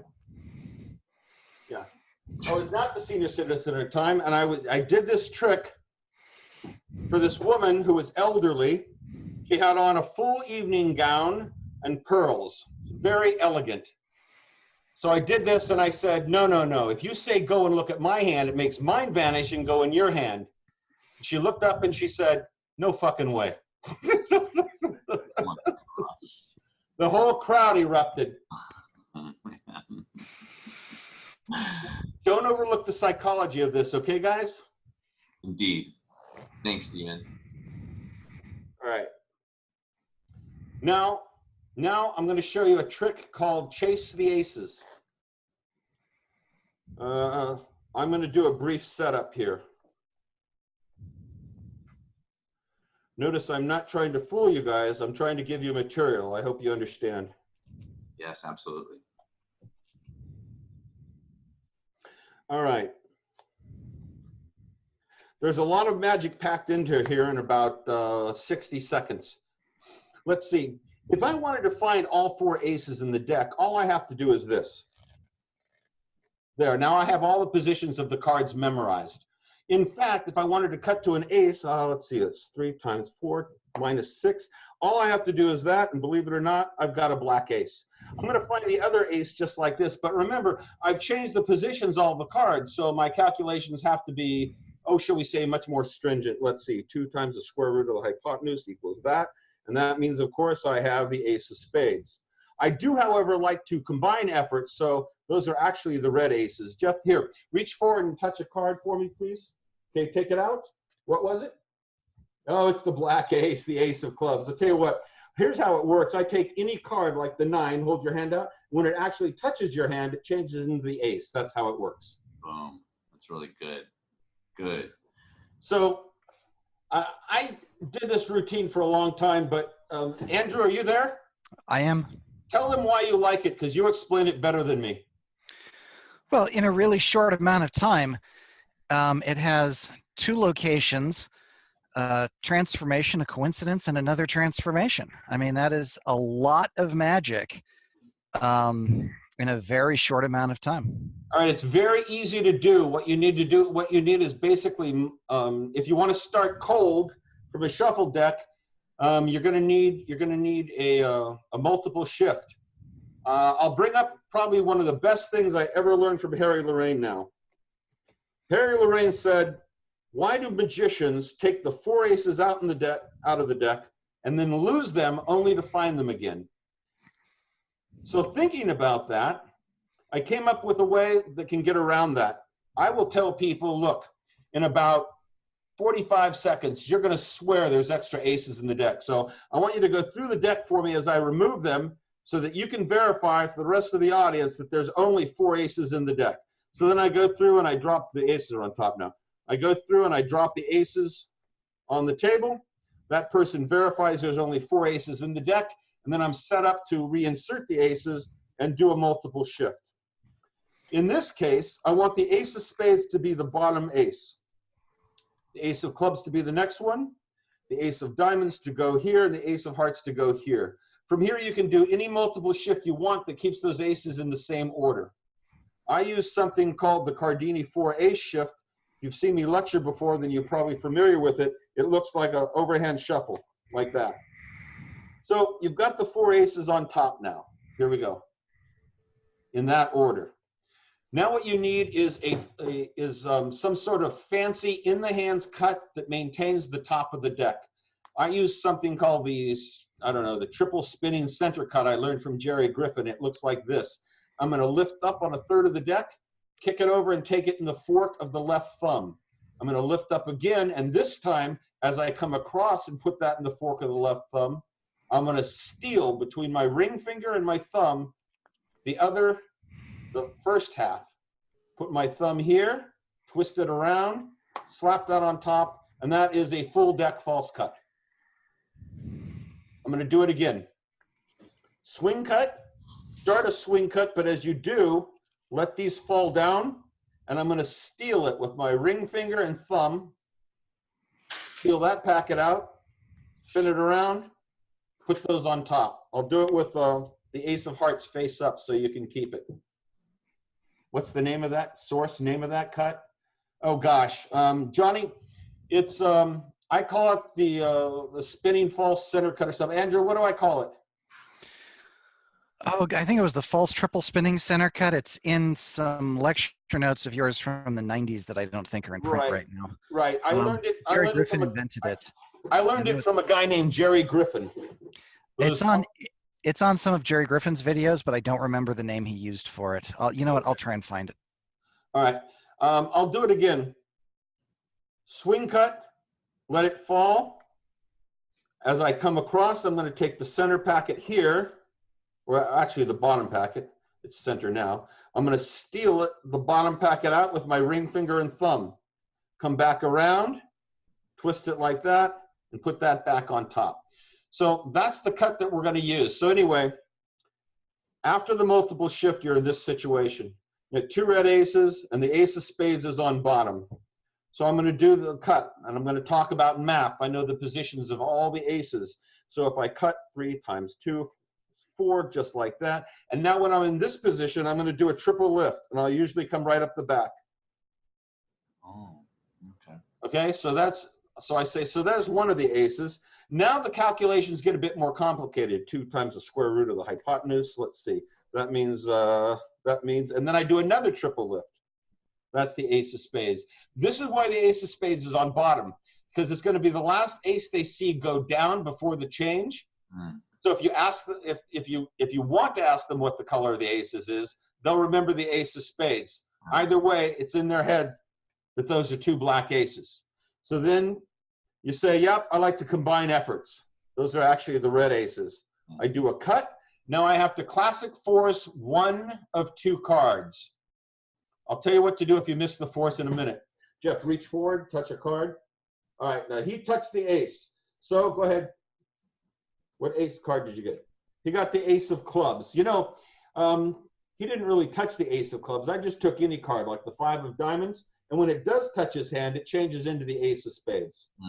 That's good. Really good. Now this is another case to where if you miss the force, you can actually have them insert the card they take between the last 2 aces. Oh. Stanley Collins force. Man.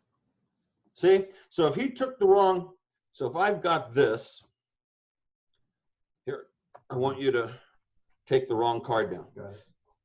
Okay, so he takes the wrong card, right? Mm-hmm. So I just say turn that card, well, I didn't say turn that card. Turn that card face up, stick it anywhere you want in the deck. Here we go. Like that. Now you step that card between 2 cards. We're going to go down through the deck like this, and we're going to find those 2 cards right there that you stuck between, and look at that. Those are the 2 black aces. Awesome. I like that better, actually. That's good. That's really good use of that. So that's chase the aces. That's good. Can you repeat, Ferry saying, would you please repeat the Cardini multiple shift? Sure. Thank you. Sure. All right. All right, let's get, we'll take 5s this time. The nice thing about the Cardini multiple shift is it leaves the cards in the same exact order that they were in when you put them into the deck. To me, that's a huge advantage. I'll do a little teaching on this for you guys. All right, so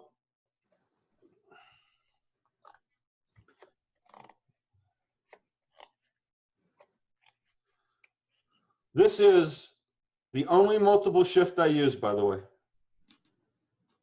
So there's all 4 5s.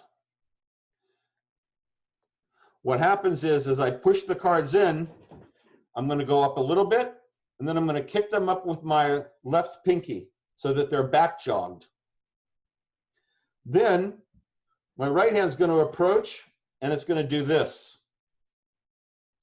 Now, I can move my left hand away.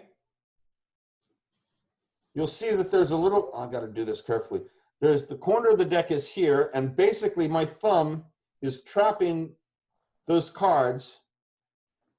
Right here, the cards are out jogged, and I'm touching them with my middle finger, and I've got the same situation here, but on the corner. Now, by dropping cards down and rotating my right thumb, literally it strips out all 4 cards. Those are the 4 5s. And I just throw those on top. So fast, and by the way, this is in greater magic. So really fast at speed, it would look something like this. All right, there's the cards. They're going to go in. Then I give the deck a little shuffle, and you can be really sloppy, and there's the 4 5s on top. Dude, that's awesome. Now, here's the cool thing about the Cardini multiple shift. If you're going to do a multiple selection routine, you can go through and have somebody touch a card. Boom, they touch a card. Show them the card.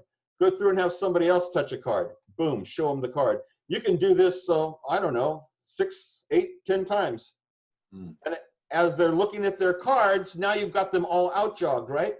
So those are all the selections. You can literally do the Cardini multiple shift, and what you'll end up with is all the selected cards on top in the order they were selected.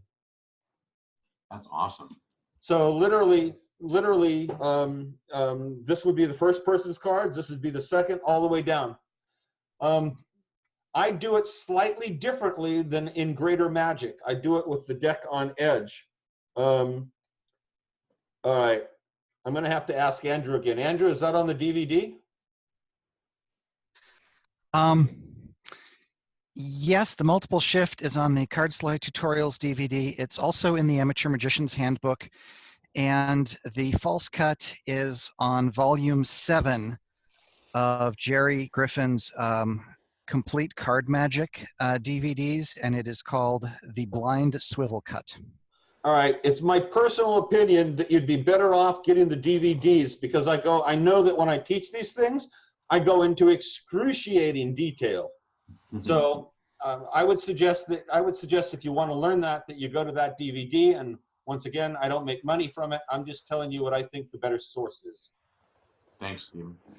Okay, now I'm going to show you my favorite trick if somebody asks for me to do a card trick.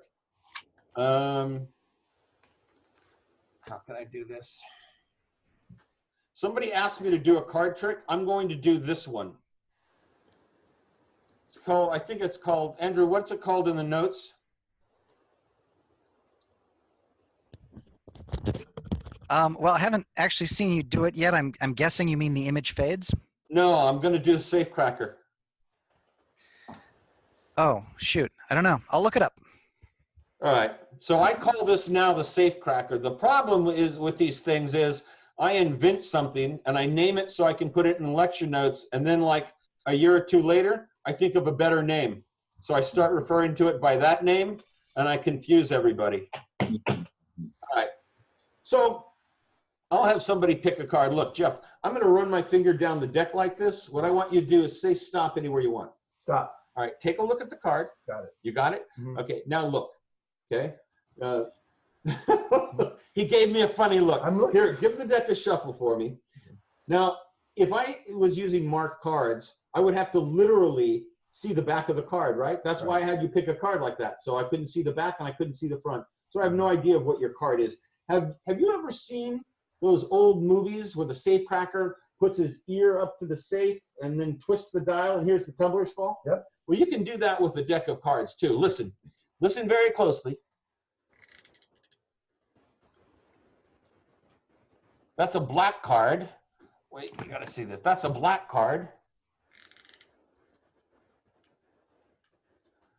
That's a club.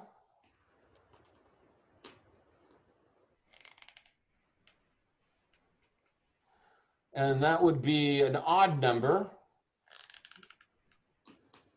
And that would be the 3 of clubs. Correct. Listen to this sound. It may not come across on the mic, but it sounds just like tumblers in a safe. Listen.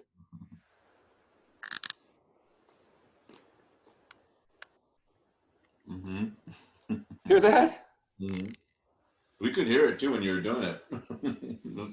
The cool thing about that is you can vary the number of tumblers. So the first time I'll go down and I'll let 4 fall one at a time. Rotate the deck. Let 1 fall.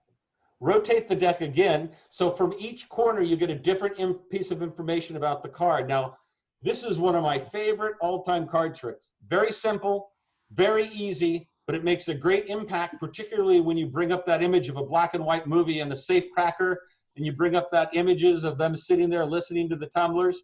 I love this trick. I used a peek, by the way. You don't necessarily have to use a peek. You could have somebody pick a card, return it, and shuffle it in the deck, but you have to know what the card is before you continue with the trick. Let's see. What's this?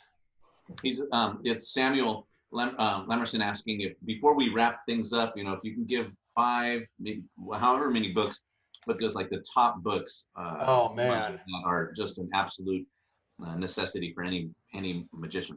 Sam Lamb, you're killing me. Sam and I go way back. Oh man. Well, first, one of my all-time favorite books is The Amateur Magician's Handbook.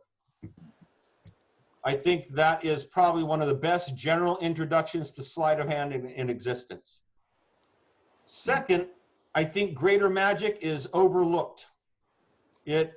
People seem to think it's full of antiquated tricks and things like that, but rarely is there a bad trick in there. I think it's a great book, and there are actually things in there. The problem with it is I hate to say this, but magicians nowadays are looking for books with a lot of illustrations. Mm-hmm. And although Greater Magic is illustrated, it doesn't have photographs and it's not heavily illustrated, but there are tricks in there that are just phenomenal. Yeah, interestingly, there's those who have Greater Magic know about the tuned deck, which kind of uses this idea of, Yes, it does. Yes, it does. And that's one of the ideas that I got to listening, that I got the idea of listening to the cards.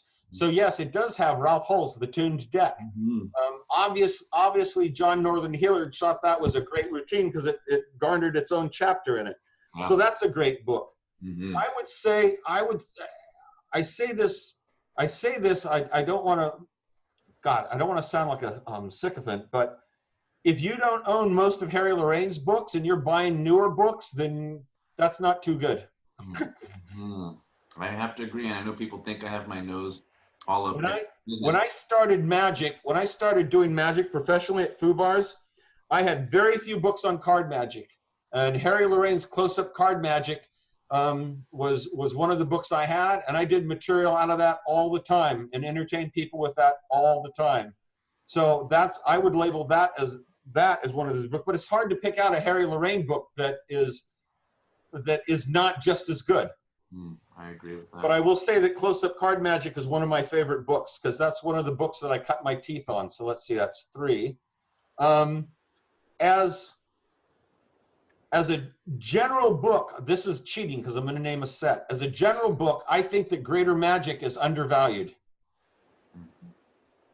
There are tricks in Greater Magic. There are tricks in Tarbell's volumes that are phenomenal tricks that people don't do. I think the tendency is people think if it's an old book, it has outdated material. Well, that's not true. There are some great tricks in Tarbell, and you get not only a fairly good introduction to sleight of hand, but stage magic and platform magic as well. That's true. So that's 4, if that counts as a set. I tend to like all of the Kaufman and Greenberg books. No, not the more modern ones, but the ones where Ace Greenberg was actually publishing the books with Richard Kaufman. So that would be like David Williamson's books, and Derek Dingle's books, right? Things like that. So I like all of those types of books. Secrets of Brother John Hammond. So that era of Kaufman's publishing, those are all very good books. Stephen? Excellent. Yes, Andrew? I'm sorry, I was unable to find the Safecracker. However, the Henry Hay Peak, which I should explain that. It's in the Amateur Magician's Handbook and Learn Magic, and also in your lecture notes, Weapons of Mass Destruction. And also the false triple spinning center cut is in your lecture notes, Weapons of Mass Deception. Okay. So the peak. The peak, right. Also, From a Shuffle Deck was the book that you recommended. From a Shuffle Deck was a piece you recommended. From a Shuffle Deck. Okay. So here's the peak that I used. It's my all-time favorite peak. Those of you who know me know that peaks are my religion. I always try and peek a card no matter what. This is my favorite though. What I'm going to do is, let's see. I'm going to try and stand up a bit. Let's move this out. Got it. All right. I'm going to have to tilt this up a bit. Okay. Here's what the peak looks like in real time. Please note, I don't really particularly care for the spectator lifting up a corner of the deck or riffling down the corner of the deck. I use that in very rare instances, but this peak is one of them. So just say stop anywhere as I go through the deck. Stop. Is that card okay? Yep. All right, look, here's what I want to do, okay? I want to take, and the card's peaked.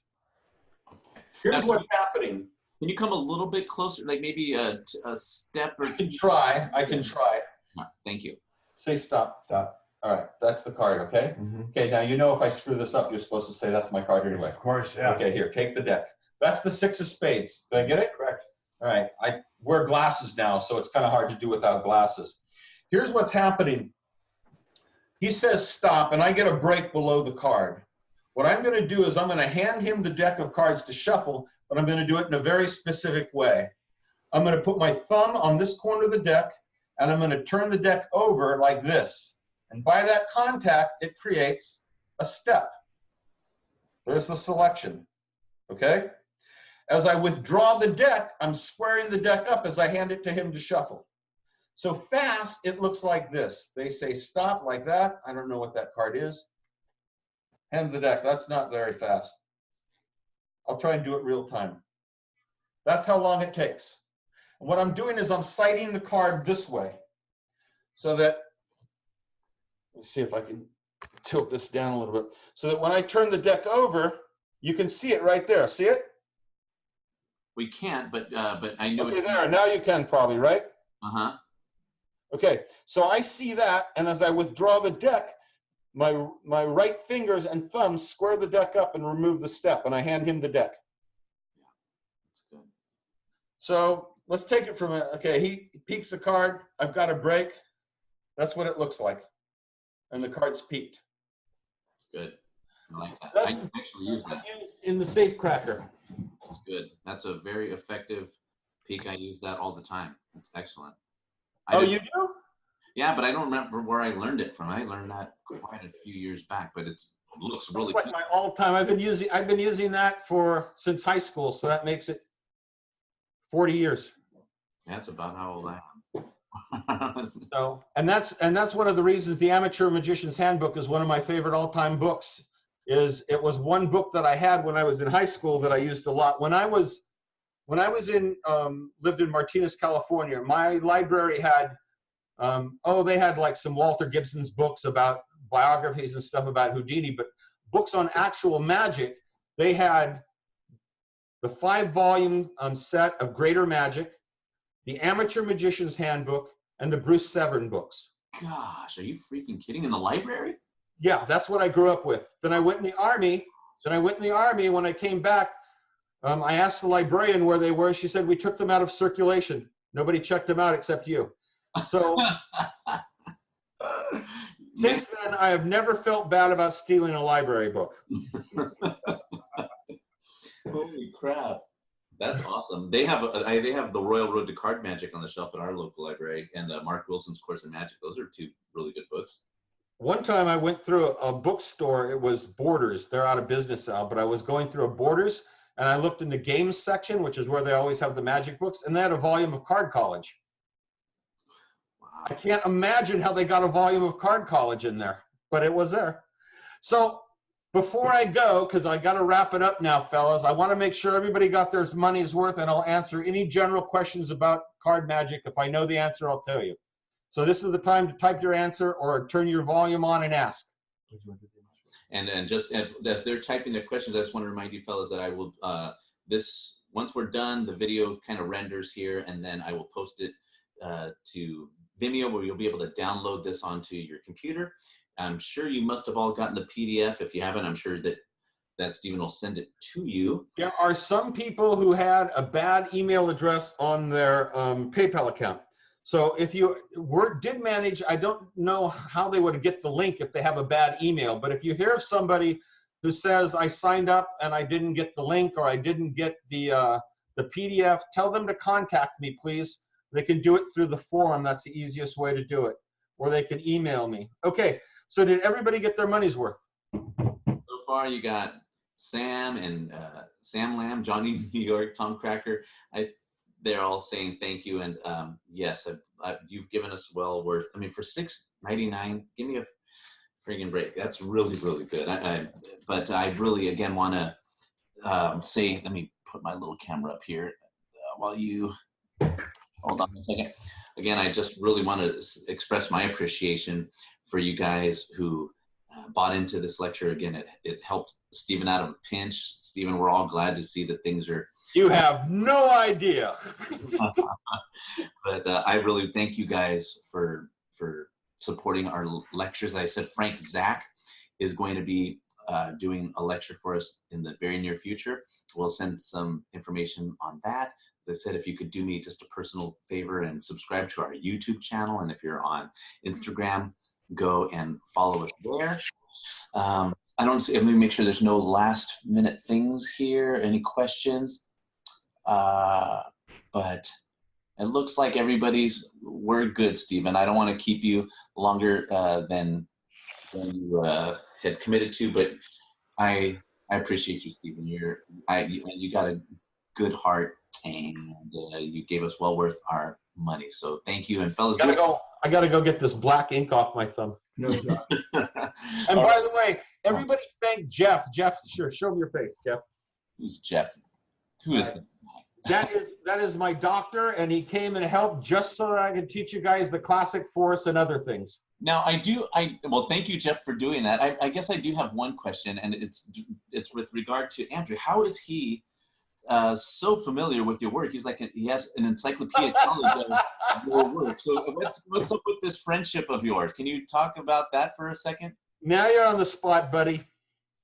Well, when I was 13, my dad heard an advertisement on the radio for a magic show that was happening after the Loma Prieta earthquake. I remember that. SAM 112 in the East Bay, East San Francisco Bay, was putting on a benefit for earthquake victims, and Dad called the number, and he got a hold of Stephen, and he brought me and a friend of mine who were into magic, and Stephen was just head and shoulders above all the other guys there. He was a pro, and I was starstruck. I asked him. I'd read Scarney on cards, and there's the story about Scarney cutting to the aces by counting while he's riffling, and then cutting the exact number of cards, and I was still young and naive enough to believe everything I read. So I went up to Steve and I said, "Can you do the Scarney effect?" Or no, I said the Scarney effect. I didn't know how to pronounce his name. And that was the first question I asked him. And I asked him if he gave lessons, and he said no. but eventually he agreed to mentor me and taught me just tons of material when I was a teenager. Gave me tons of life advice. Drove me to Magic Club meetings. When I got into college, I remember, he'd ask me what classes I was signed up for. When I told him, I still remember when I told him one of my classes was Philosophy 101, Critical Thinking. He said to me, "Pay attention in that class, Andrew. That is the most important class you will ever take." You're gonna make me cry. Anyways. How many years ago was that? 30. Wow, that is a long friendship. Andrew archives this stuff because I'm horrible at it. Is that right? Yeah, I'm horrible at it. I'll forget stuff I invented and he'll remember it. As a matter of fact, I almost totally forgot about Chase the Aces until he brought it up a couple of months ago. Yeah, far as I know, for several years, I'm the only person in the whole world who's been doing that awesome trick. Really? And well, is it because people just aren't, is your material, people just aren't aware of it, or what? I think for a large part, you could show a magician that and they'd go, because magicians get impressed with what impresses them, not what impresses lay people. Mm. And I think for a large part, we all do that. And I think we give saying, oh, you got to look at it through the eyes of a lay person. I think we give that lip service and don't really live it. Ooh, that's true. That's really true. Uh-huh. For example, that safe cracker trick, that's like one of my all-time favorites, and it's a peek. That's basically what it is. You show that to a magician, and they don't appreciate how much entertainment value it actually has. Mm-hmm. Yeah, I know there's some magicians who would never admit that they actually do a sponge ball routine, and they're missing out because, man, you do sponge ball in the hands of. I've done it for kids, grown-ups, and they love it. There's so much. When I did restaurant work, I would carry a deck of cards and 8 sponge balls. Mm-hmm. That would be it. All right. Wow. Oh, I don't know if there's any other questions. Again, I don't want to keep you longer than what we committed you to, Stephen. But I just appreciate you doing this again last minute. Fantastic. Hey, if you guys find anybody that missed the lecture, remember, by paying $6.99, they can still see the video. Right. And so I guess that's it. Again, thank you guys for attending. Go to the forum and tell everybody how fantastic the lecture was, and make them feel bad for not buying into it. So that's it. I want to thank Rudy again. Rudy made this possible. And I seriously, a couple of weeks ago, I thought I was never going to live through my circumstances, but Rudy and Andrew were 2 of the most encouraging people I've ever known in my entire life. And I just want to thank them both. You are very welcome, my friend. And again, thanks for doing this. You fellas, you all have a fantastic evening. I'll post this video soon. And till next time. See you guys. Thanks. Bye. Bye. Bye.